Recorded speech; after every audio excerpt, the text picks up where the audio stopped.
Do you have a first draft of a story that's just collecting dust because you know there's potential, but you don't quite know how to get there?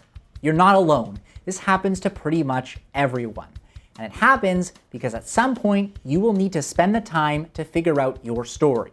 And if you don't do it in the outlining phase, you'll be forced to fix your first draft. Luckily, you now have a wealth of story structure knowledge, and you can harness it to cut your rewriting time in half.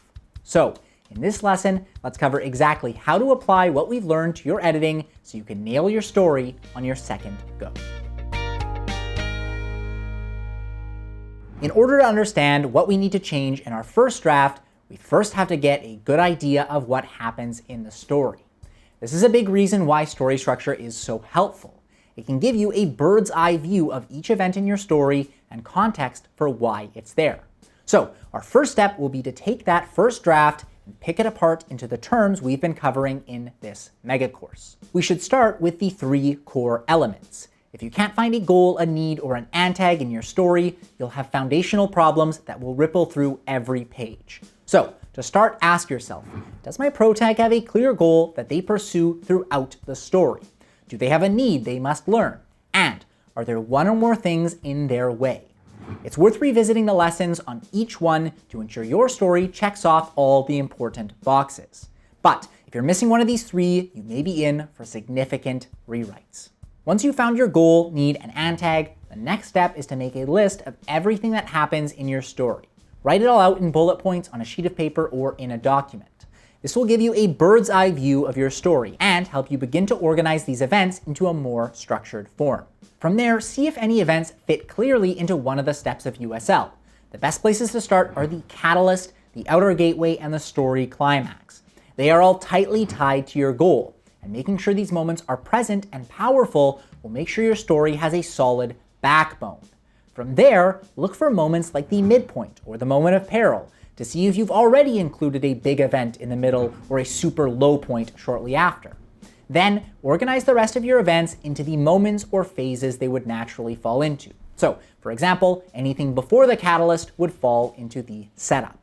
Now comes the fun part. Look at all these events and see if they are accomplishing what they need to do in their respective steps. For example, are you introducing us to the new situation in the events shortly after the outer gateway?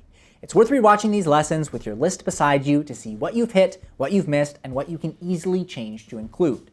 A super common example is the hesitation phase, where a lot of times a story is missing the warning we'd expect here. So jumping in and making sure the protag expresses hesitation or is warned will usually be a quick fix. Next, look for any clear outliers that may belong in a nearby phase and might be out of place. For example, around the midpoint, could you shift your protag's successes and failures to ensure they come in the uphill climb or downhill fall to emphasize the upward and downward motion of these phases? Finally, with your story organized, ask yourself what the purpose of each event is. This will make sure that every scene is crucial. Then, look at each step and see if your scenes are accomplishing everything that step needs to accomplish. If they aren't, consider adjusting scenes, adding scenes, or removing scenes.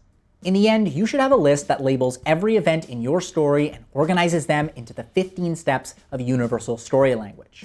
You should know the purpose of each scene and be confident that every step contains everything it needs to. And if you override the principles of USL, just make sure you have a clear reason why. Then comes the not so fun part. Comb through your story and salvage anything you can. Then, starting from the top, begin writing any new scenes and rewriting any that need changes chronologically until you reach the end of your second draft. As you're writing, ask yourself what each moment or phase needs to accomplish so you can check them off in the moment. That way, by the end, you'll have a second draft that not only covers the three core elements, but hits every important beat your story should. If you're watching the extended version of this mega course, then you'll have access to a USL story checklist that details what should happen in each step to save you a bunch of time. Our last tip is about stories that just have too many problems. It happens. They're missing a compelling goal, the antag is weak, the need isn't learned, etc. And though this might sound like a lot of work, our best suggestion is to start from the beginning.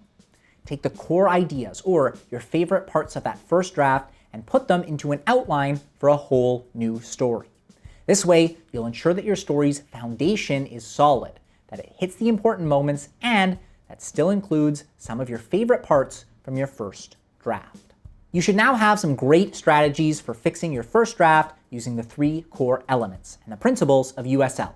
And in the next lesson, we're going to cover how everything we talked about can change from medium to medium so you know exactly how to approach things for your story.